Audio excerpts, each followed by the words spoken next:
Welcome everybody. It is episode number 40 of Can We Make Impact Wrestling the Best Promotion in Total Extreme Wrestling 2013. I am your host, the Mayor, Jason Smith. Today, we will continue on towards our trek to our March pay-per-view. Looking at our schedule, that is Victory Road 2020. We've got a pretty solid card already squared away for our March pay-per-view. We're going to continue to work towards finding a couple other matches, get going on that as well. We're also going to be talking about TNA's Hard Justice 2007 pay-per-view and all of the fun stuff that went along with that. A lot of big debuts for the promotion at this show as well, so we'll get into that here momentarily. Also, during this episode, you'll see the debut of Tyler Black, aka Seth Rollins, on the Impact show. So let's get things going. We'll advance the day here. Talk about Hard Justice 07, match number 1. Jay Lethal and Sanjay Dutt would defeat Christopher Sabin and Alex Shelley, the Motor City Machine Guns, along with the tag team of Christopher Daniels and Senshi, known as Triple X. And that was a triple threat tag team match. 15-minute match to start the show.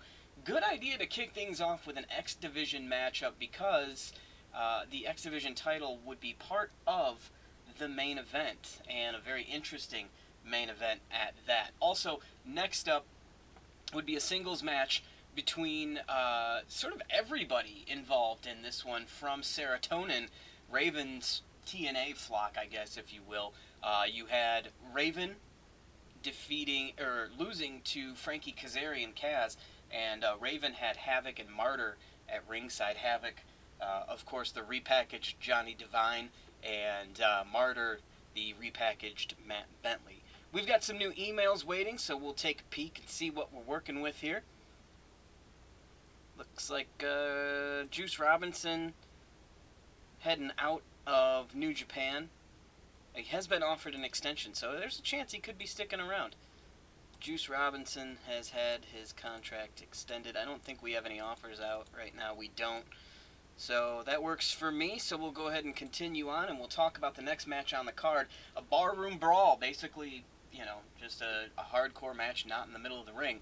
And that would see James Storm with Jackie Moore, Jacqueline for you WWE fans at ringside, defeating Rhino in a 13-minute match.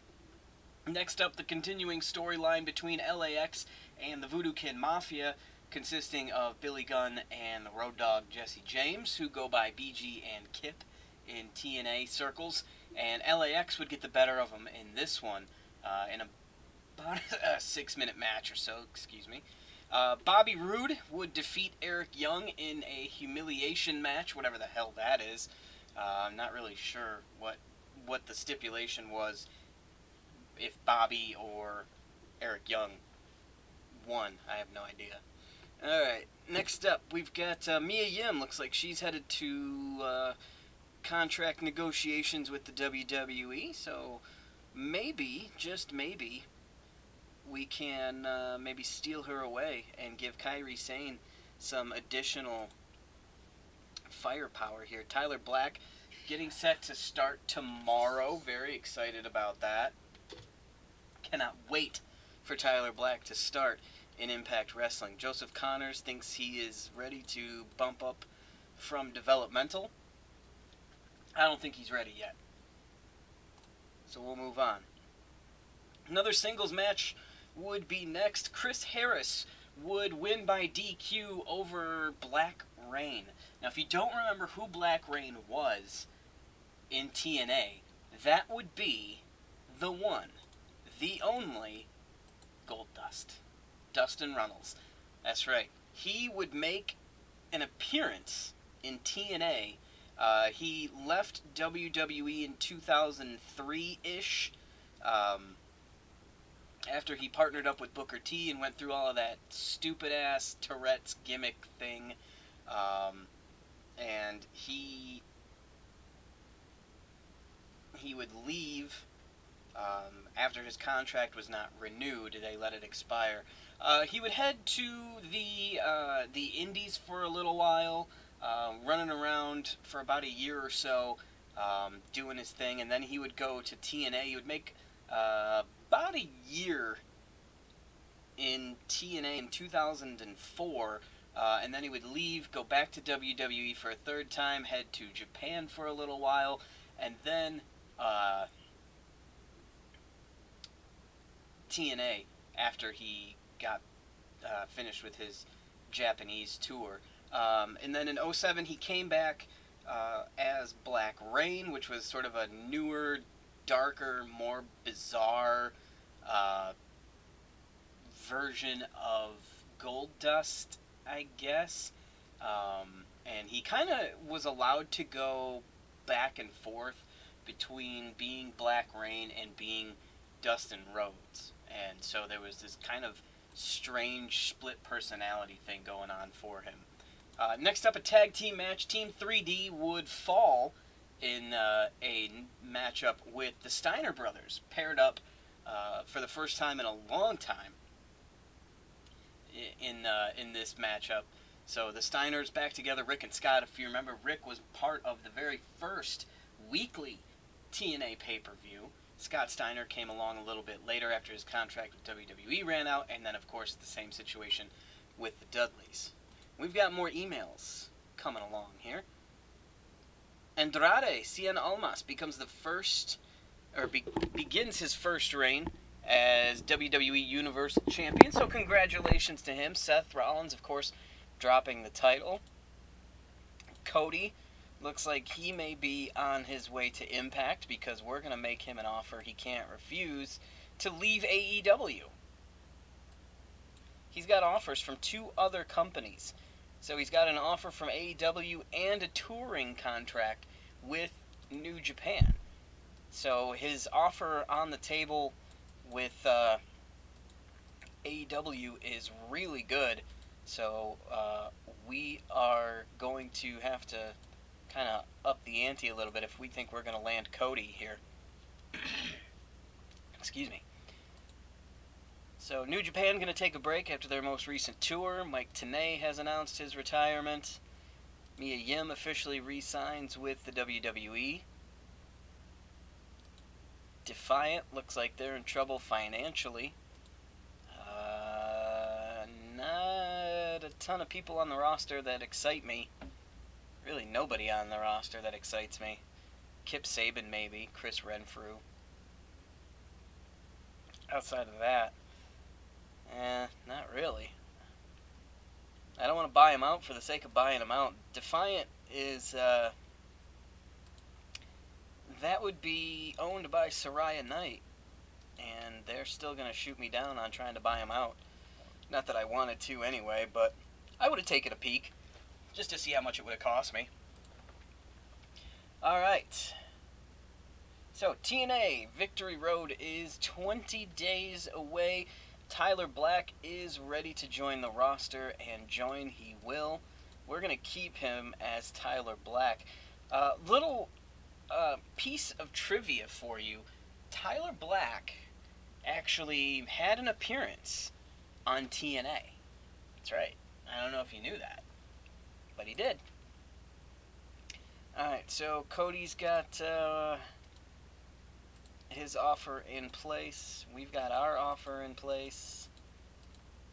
Everybody's there. The networks have released their schedules. We're not on it, which really, really sucks because we waited too long. So we are going to just press on and have ourselves a 40th episode spectacular with a pay-per-view.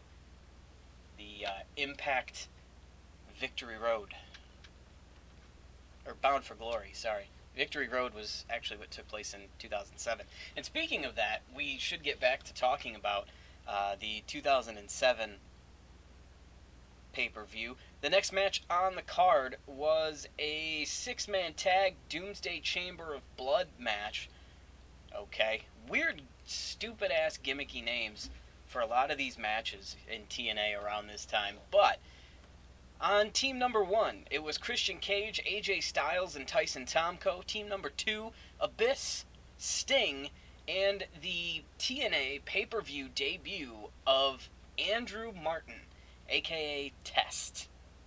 Yeah, Test would come out of the woodwork here in this match. And it would be the team of Andrew Martin, Abyss, and Sting that would pick up the victory in this match. It would be, let's see, August of 07, so you're looking at August of 07, August of 08, September, October, November, December, January, February, March. 18 months, almost to the day, away from Andrew Martin's death. So he would be in TNA for a short period of time, including up to his death. Next up was the main event, and this was a weird one because you had Kurt Angle put up the TNA World Title, the IWGP Heavyweight Championship, and his half of the tag team titles against Samoa Joe, putting up his X Division title and his half of the World Tag Team Championships. So, at some point after this match, there would be one person serving as the tag team champions. Very strange stuff. Kurt Angle, Samoa Joe would put on a show, 18 minutes, great work out of both of them, and you would see Kurt Angle become the TNA World Champion, the IWGP Heavyweight Champion, the X Division Champion, and the TNA World Tag Team Champion. He had every single championship under the sun that TNA had to offer, plus the IWGP Heavyweight title. That is how you do a top shelf, A+ main event, if you're TNA, of course. New Japan has rejected Toru Yano as we get back into it here. Ryan O'Reilly headed to PWG. He's leaving WWE, I guess. Amber Gallows, Luke Gallows' wife, has left Shine. Lots of changeover there. We're looking... New Japan has made an offer to Kushida, Cody Rhodes. Let's see. $22,750, 4 years, 10% per pay-per-view. I can go 4 years. I can even go 30% per pay-per-view. And I'm going to stick at that $24,000, but he says he's got a better offer elsewhere, so we're going to have to bump that up. Let's see if $25,750 will work for Cody as we try to bring him in and steal him away from AEW. We're working on it here. Gonna not worry about Kushida too much. Jon Moxley set to join the roster in 1 week's time, so we'll be stealing away Jon Moxley as well from AEW and New Japan. On episode number 41, we're going to talk about TNA No Surrender. And this would be an interesting situation, because you would have Kurt Angle defend the TNA World Heavyweight Championship, the X Division Championship, and rightfully probably, and also did defend the Tag Team Championships and added a partner at this point too. You would also see the TNA pay-per-view debut of Pac-Man Jones, of NFL fame. So we'll be talking about that in episode number 41. And not much going on here, except for Colt Cabana going to get a contract, and Samoa Joe has become a free agent.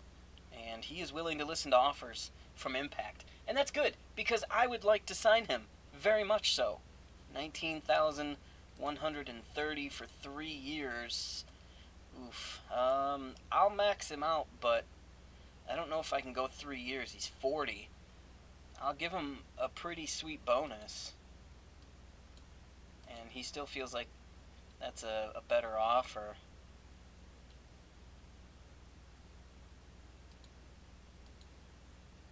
No, I guess we'll go 3 years. And we'll just make it work, I suppose. And I'm hesitant to keep him for that full 3 years, but we'll see.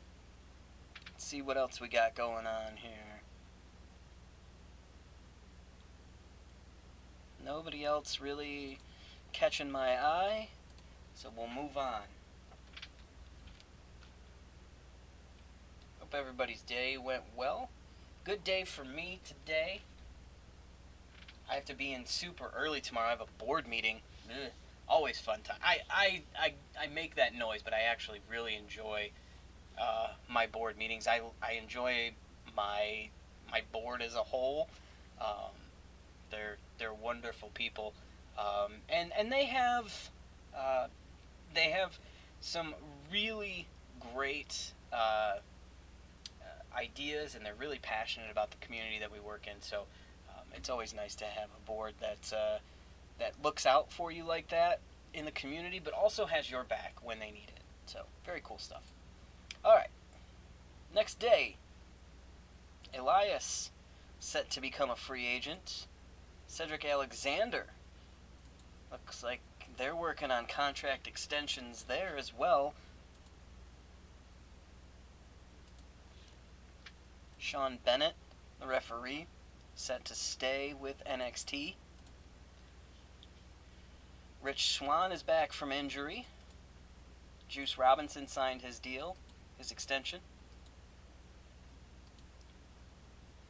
They're up to 23,160 for the money and 4 years.